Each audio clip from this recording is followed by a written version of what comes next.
Hi friend, ID sir classes में आपका बहुत बहुत स्वागत है।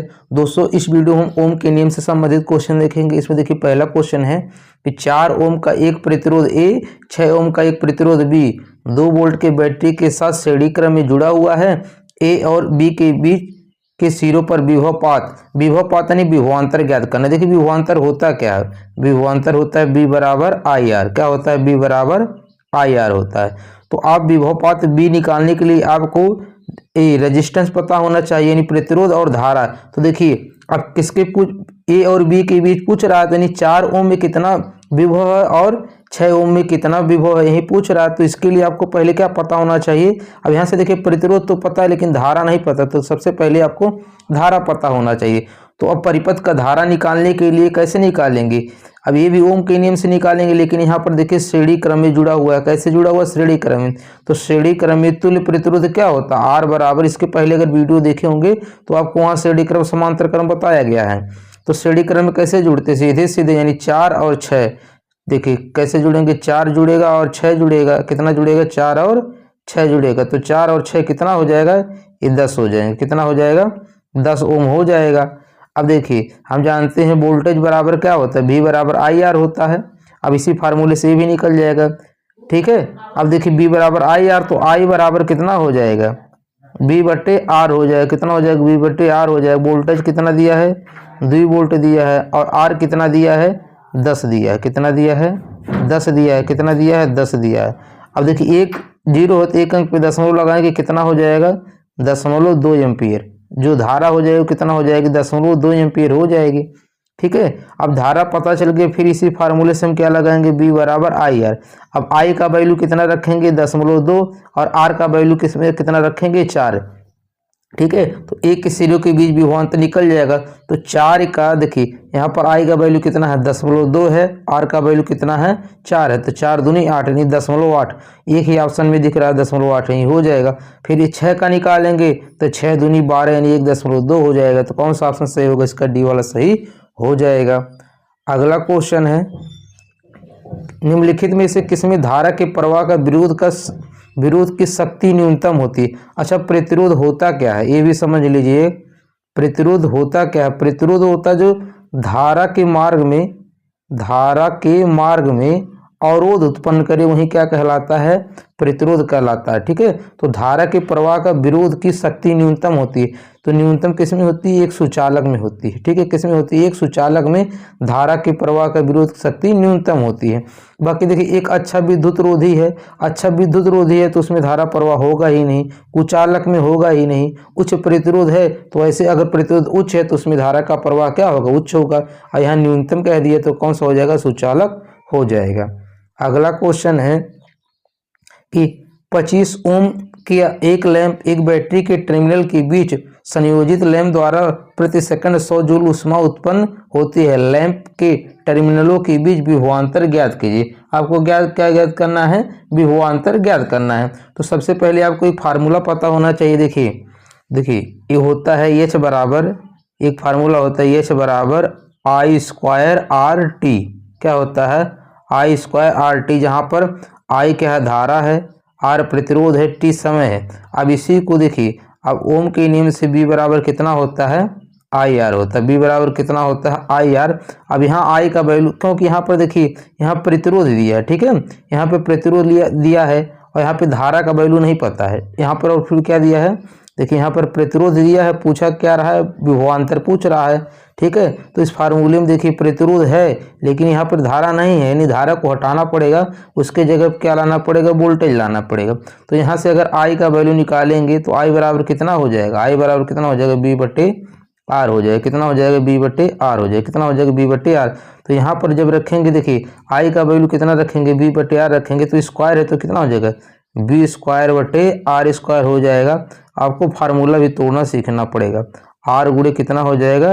टी हो जाएगा। यहाँ पर देखिए टी समय है, और देखिए आर से एक आर कट जाएगा तो फार्मूला बनेगा कितना? बी स्क्वायर बटे टी। देखिए इस फार्मूले से एक 2-3 क्वेश्चन और लगेंगे, इसलिए इसको पूरा डिटेल में समझा दे रहे हैं। तो यहाँ देखिए बी स्क्वायर बचेगा, यहाँ टी बचेगा, और नीचे कितना बचेगा? आर बचेगा। एक इसके बराबर होगा एच के बराबर।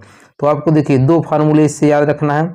एक तो एच बराबर आई स्क्वायर आर टी होता है, और दूसरा एच बराबर बी स्क्वायर T/R होता है। तो इस फार्मूले से क्वेश्चन को लगाएंगे, इसको स्क्रीनशॉट ले लीजिएगा। चलिए क्वेश्चन को लगाते हैं, ठीक है। तो अभी आप पढ़े हैं कि H बराबर कितना होता है, बी स्क्वायर T/, कितना होता है R। इसी फार्मूले में लगा दीजिए, आपका आंसर आ जाएगा, ठीक है। तो H का वैल्यू कितना दिया है, 100 जूल दिया है। कितना दिया है, 100 जूल दिया है। अब वोल्टेज निकालना है तो इसको ऐसे रहने दे। अब देखिए टाइम कह रहा है प्रति सेकंड, यानी 1 सेकंड कह रहा है। और इसके बाद कितना दिया है, प्रतिरोध, नीचे प्रतिरोध है, प्रतिरोध का वैल्यू कितना दिया है, 25 दिया। कितना दिया, 25। अच्छा, त्रियक गुणा करेंगे कितना हो जाएगा, ये 25 का 100 में करेंगे 2500, किसके बराबर होगा, बी स्क्वायर के बराबर। तो ये किसका स्क्वायर होता है, ये 50 का होता है, ठीक है। किसका होता है, 50 का। देखिए यहाँ पर बी स्क्वायर है ना, तो ये बी स्क्वायर बराबर 2500, तो बी बराबर कितना हो जाएगा, 50 हो जाएगा। कितना हो जाएगा, 50 हो जाएगा।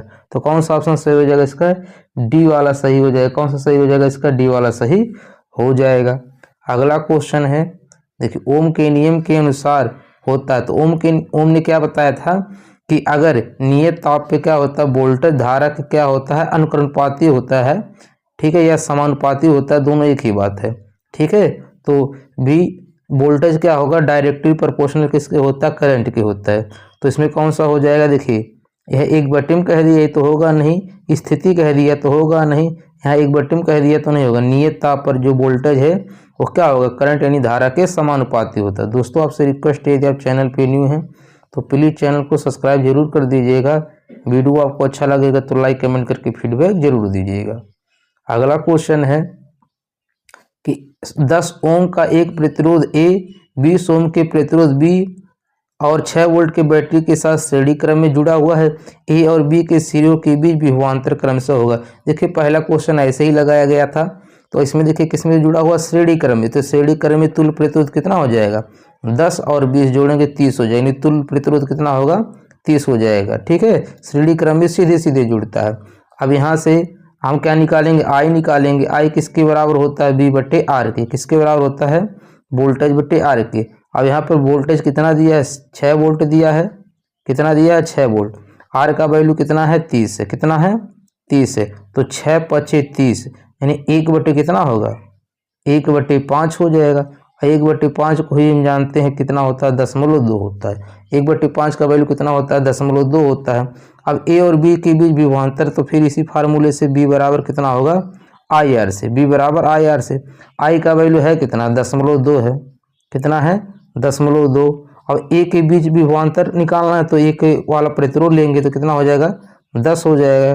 कितना होगा, 10। तो 10 का 2 में देखिए 1 दशमलव से 0 कट जाएगा, बचेगा कितना, 2। यानी 2 से शुरू होगा, वहीं ऑप्शन से होगा, यानी 2 और 4 होगा। इसको भी आप चेक कर लीजिए, 20 का जब 0.2 में गुणा करेंगे, 20 दूनी 40, एक अंक पे दशमलव लगेगा, 4 हो जाएगा। तो कौन सा ऑप्शन सही हो जाएगा, इसका डी वाला सही हो जाएगा। कौन सा हो जाएगा, इसका डी वाला सही हो जाएगा। अगला क्वेश्चन है, किसी चालक के लिए वोल्टेज धारा ग्राफ की आकृति होगी। तो देखिए ओम के नियम के अनुसार जो वोल्टेज और धारा में ग्राफ बनता है वो कैसे बनता है, देखिए आप यहाँ पर वोल्टेज होता है, यहाँ पे धारा होता है। अगर इनके बीच ग्राफ खींचेंगे तो कैसे बनेगा, सीधी रेखा बनेगा। क्योंकि इन्होंने कहा था कि वोल्टेज जो होता है वो करंट के क्या होता है, डायरेक्टली प्रोपोर्शनल होता है, यानी अनुक्रमानुपाती होता है। तो जैसे जैसे धारा बढ़ेगा वैसे वैसे वोल्टेज बढ़ जाएगा। तो इनके बीच ग्राफ खींचेंगे कैसे, एक सीधी रेखा बनेगी, जिसको क्या बोलते हैं, रैखिक बोलते हैं। क्या बोलते हैं, रैखिक बोलते हैं। अगला क्वेश्चन है कि चालक का प्रतिरोध कहलाता है। तो चालक का प्रतिरोध क्या कहलाता है, देखिए ओम के नियम के अनुसार क्या होता है, B बराबर क्या होता है, IR होता है। कितना होता है, B बराबर IR होता है। तो R का वैल्यू निकालेंगे तो इसके नीचे चला जाएगा, यानी वोल्ट यानी विभव बटे धारा का अनुपात ही क्या कहलाता है, प्रतिरोध कहलाता है, ठीक है। यानी B/I का रेशियो जो होता है वही क्या कहलाता है, प्रतिरोध कहलाता है। तो B और I का अनुपात ही क्या कहलाता है। ध्यान दीजिए यहाँ पर I और B का गुणनफल कहा है, यहाँ पर अंतर कहा है, यहाँ पर I और B का अनुपात कह रहा है। I और B नहीं, B और I का अनुपात क्या कहलाता है, प्रतिरोध कहलाता है। यही ओम का नियम है। तो कौन सा ऑप्शन सही होगा, इसका ए वाला सही हो जाएगा। एग्जाम में ये भी आपको देखना है, रेशियो पहले किसको रखना है, वोल्टेज और धारा का जो अनुपात होता है वही क्या होता है, ओम का नियम होता है। यहाँ I और B का अनुपात दिया है, इसमें भी गलत मत कर दीजिएगा, ठीक है। थोड़ा ध्यान से करना है क्वेश्चन। अगला क्वेश्चन है कि 10 ओम का एक प्रतिरोध एक बैटरी के टर्मिनलों के बीच संयोजित होती है। प्रतिरोध द्वारा 5 सेकंड में 200 जूल ऊष्मा उत्पन्न होती है। लैंपों के टर्मिनलों के बीच विभवांतर ज्ञात कीजिए। देखिए अभी यही एक फार्मूला आपको हम पहले समझाए हैं कि फार्मूला आपको कौन सा ध्यान रखना है कि जो H बराबर होता है किसके बराबर होता है, बी स्क्वायर टी बटे कितना होता है वोल्ट, सॉरी यहाँ पर प्रतिरोध होता है, क्या होता है, आर होता है। ठीक है, तो अब यहीं पे रख दीजिएगा। अब H का वैल्यू कितना दिया, 200 जूल। अब यहाँ रख दीजिए, कितना हो जाएगा, ये 200 जूल हो जाएगा। कितना हो जाएगा, 200 जूल हो जाएगा। अब वोल्टेज कितना दिया, यहीं आपको निकालना है, यहीं तो आपको निकालना है विभवांतर। अगुड़े टी कितना दिया, 5 सेकंड। कितना दिया, 5 सेकंड, तो यहाँ 5 रख देंगे। प्रतिरोध कितना दिया है, 10 दिया है, तो यहाँ पर 10 रखेंगे। देखिए 5 से काटेंगे, 5 दूनी 10, और 200 का 2 में गुणा करेंगे, कितना हो जाएगा, 400 हो जाएगा। ये किसके बराबर होगा, बी स्क्वायर के बराबर। तो बी बराबर कितना हो जाएगा, 20 हो जाएगा। कितना हो जाएगा, 20 हो जाएगा। अब 20 वोल्ट हो जाएगा, तो कौन सा ऑप्शन सही होगा, इसका ए वाला सही हो जाएगा। कौन सा हो जाएगा, इसका ए वाला सही हो जाएगा। चलिए देखते हैं अगला क्वेश्चन। अगला क्वेश्चन है, देखिए सीधे सीधे फार्मूला से पूछा है कि ओम के नियम को गणितीय रूप में किस प्रकार निरूपित किया जाता है। तुम जानते हैं बी बराबर कितना होता है, आई आर होता है। ठीक है, अब देखिए इसको किस तरह से लिखा है आपको चेक करना पड़ेगा। तो देखिए स्क्वायर तो आएगा नहीं, तो अब आई का अगर वैल्यू निकालेंगे तो भी के नीचे क्या चला जाएगा, आर चला जाएगा। तो भी बटे आर किसके बराबर होगा, आई के, तो यही बी वाला हो जाएगा। अब देखिए भी बराबर आई आर गुणे में होता है। देखिए भी बराबर आई आर होता है, आई इंटू आई रेशियो आर नहीं होता है। अब यहाँ पे गलत लिखा है, तो कौन सा ऑप्शन सही होगा, इसका बी वाला सही हो जाएगा। अगला क्वेश्चन है कि 2 ओम 3 ओम 5 ओम प्रतिरोध वाले 3 प्रतिरोध एक बी वोल्टेज वाली बैटरी के साथ श्रेणी क्रम में, ध्यान दीजिए क्रम जरूर ध्यान रखिए, श्रेणी क्रम की बात कर रहा कि समांतर क्रम में संयोजित, यदि 2 ओम प्रतिरोध में प्रवाहित धारा 4 ओम है तो वोल्टेज ज्ञात कीजिए। तो वोल्टेज निकालना बहुत आसान है, क्योंकि वोल्टेज क्या होता है, बी बराबर आई आर होता है। क्या होता है, आई आर होता है। तो देखिए अब कह रहा है कि श्रेणी क्रम में जुड़ा हुआ है और 2 ओम में जो धारा है कितना जा रहा है, 4 एम्पियर जा रहा है। तो देखिए श्रेणी क्रम में धारा का मान क्या होता है, समान होता है। तो जितना अगर 2 ओम में जाएगा उतना ही 3 ओम में जाएगा, उतना ही 5 ओम में जाएगा, यानी वो परिपथ का जो धारा होगा पूरा वो कितना होगा, 4 ओम ही होगा। ठीक है, क्योंकि श्रेणी क्रम में धारा का मान समान होता है, वहीं परिपथ में भी धारा होगा। तो आपको धारा पता चल गई, आपको बस परिपथ का क्या निकालना, तुल्य प्रतिरोध निकाल लेना है। तो तुल्य प्रतिरोध श्रेणी क्रम में कैसे जोड़ा जाता है, सीधे सीधे जोड़ा जाता है। तो श्रेणी क्रम में तुल्य प्रतिरोध आपको निकालना है, तो क्या होगा, देखिए 2 3 5 5 10 हो जाएगा। तो तुल्य प्रतिरोध कितना, सीधे सीधे जोड़ लीजिए, 5 3 8 2 10 हो जाएगा। बस इसी में रख दीजिए, आपका आंसर आ जाएगा। आई का वैल्यू कितना है, धारा का वैल्यू 4 कितना है, 4 एम्पियर है, और आर का वैल्यू कितना दिया, 10 दिया है, तो 10 चौक 40 वोल्ट हो जाएगा। तो कौन सा ऑप्शन सही होगा, इसका डी वाला सही हो जाएगा। कौन सा हो जाएगा, इसका डी वाला सही हो जाएगा। अगला क्वेश्चन है कि सूर्य से आने वाली किरणें वायुमंडल द्वारा अपवर्तित होती है, इसके कारण आभासी सूर्योदय वास्तविक सूर्योदय से लगभग होता है। तो क्या होता है, 2 मिनट पहले होता है। इस क्वेश्चन को ध्यान से देखिएगा, ऐसे क्वेश्चन जब आप प्रकाश चैप्टर पढ़ेंगे तो उसमें मिलेगा। आपको ये बताना कमेंट करके अगर पता है तो ये किस घटना के कारण होता है कि वास्तविक सूर्योदय 2 मिनट पहले दिखाई देता है। ठीक है, तो प्रकाश के किस घटना के कारण होता है, इसको कमेंट करके बताना है। अगला क्वेश्चन है कि 10 ओम प्रतिरोध वाले चालक में 2 एम्पीयर की प्रत्यावर्ती धारा प्रवाह होने पर चालक पर विभवांतर, तो ये तो बहुत आसान है, वोल्टेज बराबर क्या होता है, आई आर होता है। आई का वैल्यू कितना दिया है, 2 एम्पीयर दिया है, आर का वैल्यू 100 दिया है, तो 100 दूनी 200 वोल्ट हो जाएगा। तो कौन सा ऑप्शन सही होगा, इसका बी वाला सही हो जाएगा। कौन सा हो जाएगा, इसका बी वाला सही हो जाएगा। अगला क्वेश्चन है, देखिए अगला क्वेश्चन है कि यदि बी और आई का मान एक नियतांक, अभी बताएं ओम के नियम के अनुसार क्या था कि बी अपान आई किसके बराबर होता है, आर के होता है। तो इसे क्या कहते हैं, तो इसे क्या कहते हैं, प्रतिरोध कहते हैं। क्या कहते हैं, इसे प्रतिरोध कहते हैं। और इसका मात्रक ओम होता है, इसका सिंबल ऐसे बनाया जाता है, ध्यान से देखिएगा, इसको ऐसे बनाया जाता है। अगला क्वेश्चन है कि किसी विद्युत सर्किट के 2 बिंदुओं के मध्य इकाई आवेश के स्थानांतरण में हुआ कार्य कहलाता है। तो हुआ कार्य कहलाता है, देखिए अब देखिए ये फार्मूला अगर इसके पहले वाला वीडियो देखे होंगे तो वहाँ भी हमने बताया था कि इकाई, देखिए कह रहा है किसी विद्युत सर्किट के 2 बिंदुओं के मध्य इकाई आवेश को स्थानांतरण करने में किया गया जो कार्य होता है वो किसके बराबर होता है? विभवांतर के बराबर होता है। किसके बराबर होता है? विभवांतर के बराबर होता है। ये विद्युत वाला दूसरा वीडियो देखेंगे तो उसमें इस फार्मूले पे बहुत से सवाल लगाए गए हैं। तो यदि इसका ये वाला वीडियो नहीं देखे हैं तो प्लेलिस्ट से वीडियो जरूर देख लीजिएगा। विद्युत वाला पहले से ही जहाँ से शुरू है पहला वीडियो वहाँ से देखिएगा तो आपको ज़्यादा समझ में आएगा। कि चौथा वीडियो है, ये कितना है? चौथा वीडियो है। तो क्या होता है कि दो बिंदुओं के मध्य इकाई आवेश को स्थानांतरण में किया गया कार्य किसके बराबर होता है? वोल्टेज यानी विभवांतर के बराबर होता है। तो कौन सा ऑप्शन सही हो जाएगा? इसका ए वाला सही हो जाएगा। अगला क्वेश्चन है, यदि दो बिंदुओं के मध्य 3 कूलाम का आवेश ले जाने के लिए किया गया कार्य मात्र 72 जूल है तो इन बिंदुओं के बीच विभवांतर क्या होगा? तभी ये तो पढ़ ही चुके हैं कि बी बराबर कितना होगा? W/Q होगा। क्या होगा? W/Q होता है। तो विभवांतर पूछ रहा है यहीं तो W/Q रख दीजिए। W का वैल्यू कितना है? 72 है और Q का वैल्यू कितना दिया? 3 दिया। तो 24 3 72 होता है। कितना हो जाएगा? 24 वोल्ट हो जाएगा। तो कौन सा ऑप्शन सही होगा? इसका ए वाला सही हो जाएगा। कौन सा हो जाएगा? इसका ए वाला सही हो जाएगा। अगला क्वेश्चन है कि यदि धारा 10 एम्पीयर और प्रतिरोध 50 ओम हो तो विभवांतर ज्ञात कीजिए। ठीक है, तो ये तो बहुत आसान हो जाएगा कि विभवांतर भी बराबर कितना होता है? IR होता है ओम के नियम के अनुसार। आई का वैल्यू कितना दिया है? 10 एम्पीयर। 10 एम्पीयर दिया। आर का वैल्यू 50 दिया है तो 50 दहाई 500 वोल्ट हो जाएगा। कौन सा ऑप्शन सही होगा? इसका डी वाला सही हो जाएगा। अगला क्वेश्चन है, एक चालक में प्रवाहित विद्युत धारा और विभवांतर के बीच क्या संबंध होता है? तो अभी पढ़े चुके हैं कि बी बराबर कितना होता है? IR होता है। क्या होता है? IR। तो बी और आई का रेशियो क्या होता है? प्रतिरोध होता है, यानी B/I। B/I किसके बराबर हो जाएगा? ये R के बराबर होगा। तो BI क्या होता है? नियतांक होता है। B/I क्या होता है? एक नियतांक यानी कांस्टेंट होता है। तो कौन सा ऑप्शन सही होगा? इसका सी वाला सही हो जाएगा। अगला क्वेश्चन है कि इनमें से कौन विभवांतर के समानुपाती होता है? तो विभवांतर के समानुपाती क्या होता है? धारा होता है। ओम के नियम के अनुसार क्या होता है? धारा होता है। तो कौन सा ऑप्शन सही होगा? इसका डी वाला सही हो जाएगा। कौन सा सही हो जाएगा? इसका डी वाला सही हो जाएगा। अगला क्वेश्चन है कि निम्न में से कौन सी धातु विद्युत की बेहतर सुचालक है?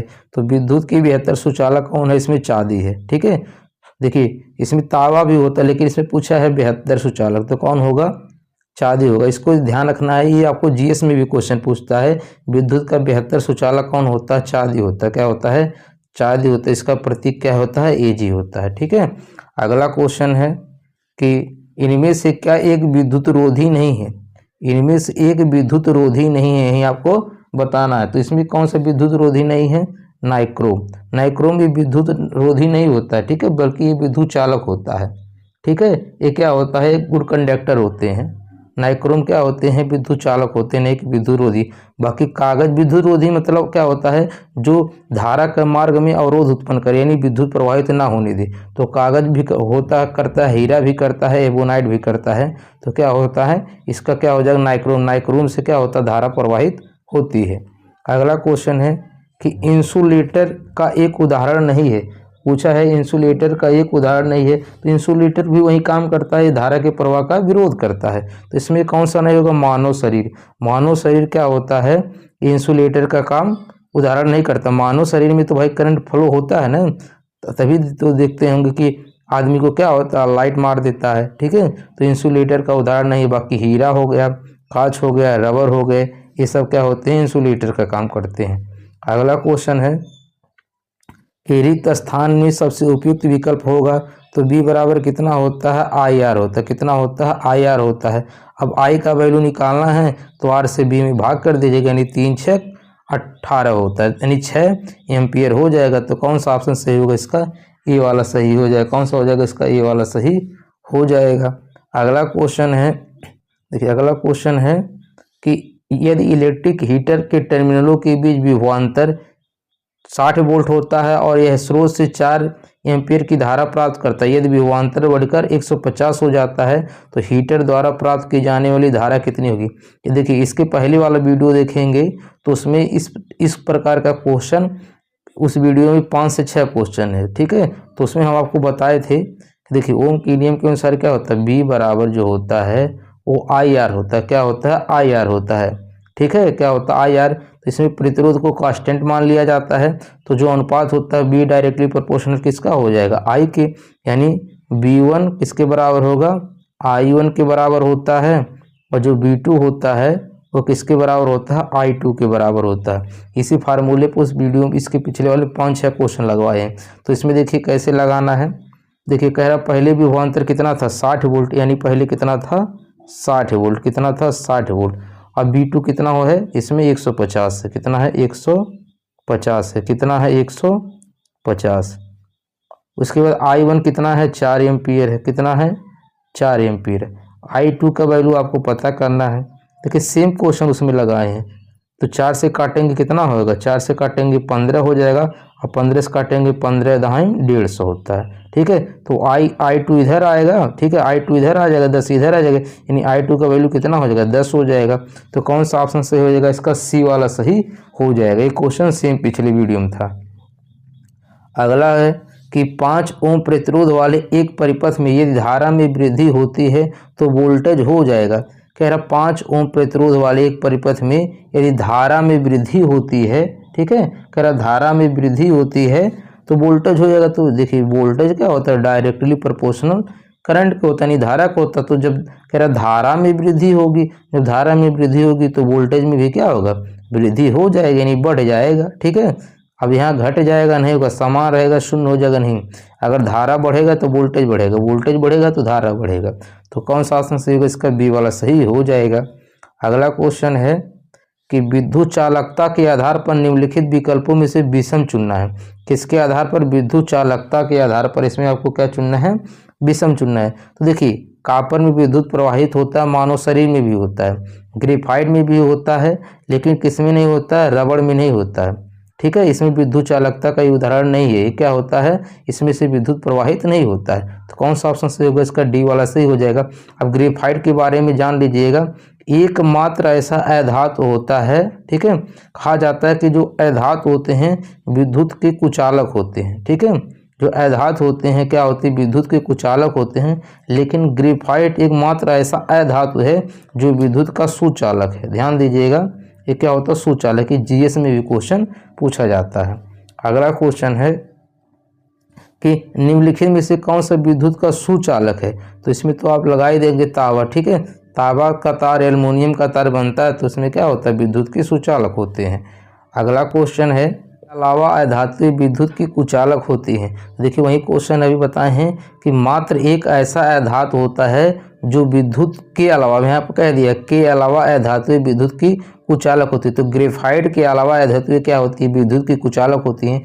ध्यान रखिए ग्रेफाइट अधातु होते हुए भी क्या होता है, सुचालक होता है। तो इसका कौन सा ऑप्शन सही होगा, ये वाला सही हो जाएगा। अगला क्वेश्चन है ओम के नियम के अनुसार निम्नलिखित में से कौन सा कथन सत्य है। आपको बताना ओम के नियम के अनुसार कौन सा कथन सत्य है। तो ओम ने क्या बताया था कि जो वोल्टेज यानी विभव है वो धारा के क्या होता है, समानुपाती होता है।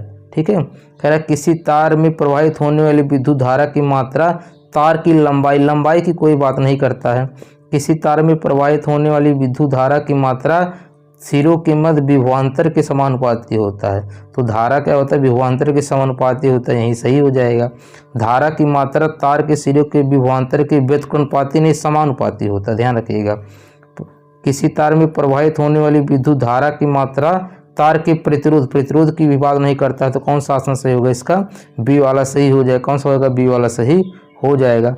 अगला क्वेश्चन है कि निम्न में से कौन सा बिजली का कुचालक है। इसमें ध्यान दीजिए क्या पूछा, कुचालक। तो माइका और क्वार्टज तो होता है ये कुचालक। धातु और रबर, धातु क्या होता है, सुचालक होता है। यहाँ भी धातु दे दिया, ये भी क्या होता है, सुचालक होता है, ना कि कुचालक। तो कौन सा कुचालक हो जाएगा, दो ऑप्शन तो ऐसे कट जाएंगे, तो एक ही बचा, यानी डी वाला सही हो जाएगा, केवल ए। ये क्या होते हैं, कुचालक होते हैं। अगला क्वेश्चन है कि निम्नलिखित में से कौन सा घोल बिजली का चालक नहीं है। तो इसमें आपको बताना है कि कौन सा घोल है जो बिजली का चालक नहीं है। तो इसमें ग्लूकोज जो घोल होता है ये विद्युत का चालक नहीं होता है। ठीक है, बाकी सब होते हैं।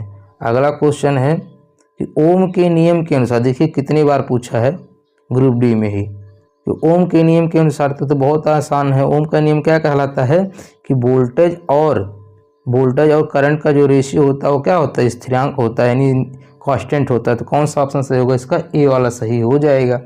अगला क्वेश्चन है कि यदि किसी चालक के सिरों के बीच विभवांतर दोगुना हो जाता तो प्रवाहित धारा।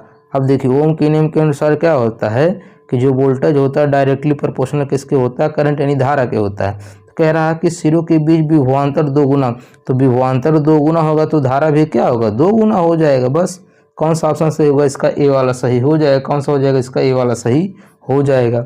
अगला क्वेश्चन है कि यदि कंडक्टर का प्रतिरोध दोगुना हो जाता है तो विद्युत धारा आधी हो जाती है। देखिए इसमें कह रहा है कि बी बराबर कितना होता है, आई आर होता है। तो कह रहा है प्रतिरोध दोगुना हो जाता है, तो जैसे प्रतिरोध दोगुना करेंगे, ठीक है, अब इन दोनों का जो गुणनफल है ये वोल्टेज के क्या होगा, बराबर होना चाहिए। तो जब अगर कह रहा है प्रतिरोध दोगुना करेंगे, तो जब ये दोगुना करेंगे, जैसे ये 2R हो रहा है, ठीक है, तो आपको धारा क्या करना पड़ेगा, हाफ करना पड़ेगा, आधा करना पड़ेगा। तो ये कह रहा है विद्युत धारा आधी हो जाती है, पर आधी होगी तभी ना 2 से 2 कटेगा।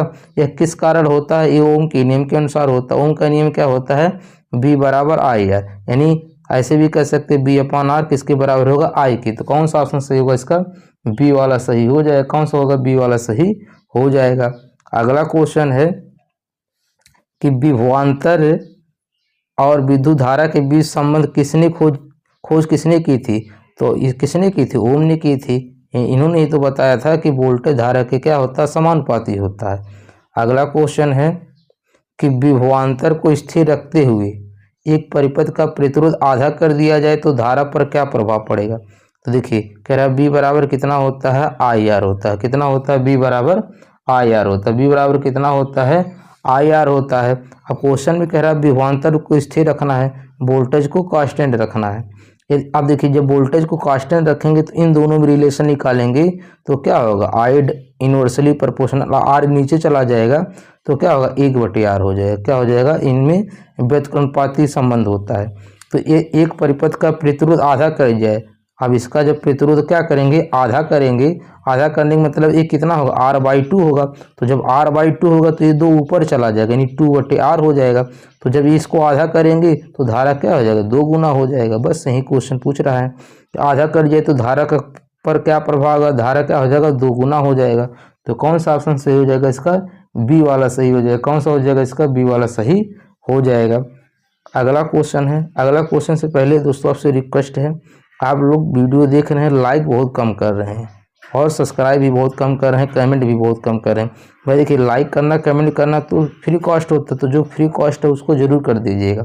अब जितना जल्दी वीडियो पे 100 व्यू आएगा उतना ही जल्दी वीडियो अपलोड कर दिया जाएगा। अगला, ठीक है, कौन सा नियम एक चालक कंडक्टर में संभावित अंतर वर्तमान प्रवाह के बीच संबंध को बताता। कह रहे कौन सा नियम एक चालक कंडक्टर में संभावित अंतर वर्तमान प्रवाह के बीच संबंध को बताता। तो कौन बताता, ओम का नियम। कौन बताता है, ओम का नियम। तो कौन सा ऑप्शन सही होगा इसका, डी वाला सही हो जाएगा। कौन सा हो जाएगा इसका, डी वाला सही हो जाएगा। अगला क्वेश्चन है कि एक कॉइल का प्रतिरोध 750 ओम है, वोल्टेज 220 स्रोत है, तो इसमें कह रहा धारा कितना होगा। तो बी बराबर कितना होता है, बी बराबर आई आर से आपका इसका आंसर आपको कमेंट करके बताना है, ठीक है। चलिए देखते हैं अगला क्वेश्चन। अगला क्वेश्चन है कि यदि कॉइल का प्रतिरोध 750 ओम है और वोल्टेज 220 है तो इसमें धारा कितना होगा। तो ये सेम फार्मूला से बी बराबर आई आर से आपको लगा के इसका आंसर भी कमेंट करना है। अगला क्वेश्चन है, देखिए अगला क्वेश्चन है ओम का नियम और के बीच संबंध वर्णन करता है। तो ओम का नियम किसके बीच संबंध वर्णन करता है। तो भाई ओम का नियम क्या बताता है, वोल्टेज और धारा, वोल्टेज और धारा के बीच संबंध करता है ना। तो कह रहे विद्युत धारा और विद्युत आवेश, आवेश की बात नहीं करेगा, आवेश की बात नहीं, आवेश को क्यू से प्रदर्शित करते हैं, समय भी नहीं होगा। विभवांतर और विद्युत धारा, तो कौन सा ऑप्शन सही होगा इसका, सी वाला सही हो जाएगा। कौन सा होगा, सी वाला सही हो जाएगा। अगला क्वेश्चन है कि देखिए अगला क्वेश्चन है निम्न में से कौन सा नियम किसी धात्विक तार में से प्रवाहित होने वाली धारा और इसके सिरों में विभवांतर के बीच संबंध बताता है। कौन बताता, ओम का नियम बताता है। कौन बताता, ओम का नियम बताता है। तो कौन सा ऑप्शन सही होगा इसका, ए वाला सही हो जाएगा। अगला क्वेश्चन है कि अगला और लास्ट क्वेश्चन है कि धातु चालकों के संबंध में निम्न से कौन सा विकल्प सही है। आपको बताना इसमें से कौन सा सही है धातु चालकों के बीच में, ठीक है। तो देखिए धातु चालकों में केवल ऊर्जा स्तरों की गति होती है, धातु चालकों में केवल इलेक्ट्रॉनों की गति होती है, चालक में धनात्मक आवेश नियत होते हैं। यही वाला सही है। कौन सा हो जाएगा? बी वाला सही हो जाएगा। मिलते हैं नेक्स्ट वीडियो में, तब तक के लिए धन्यवाद।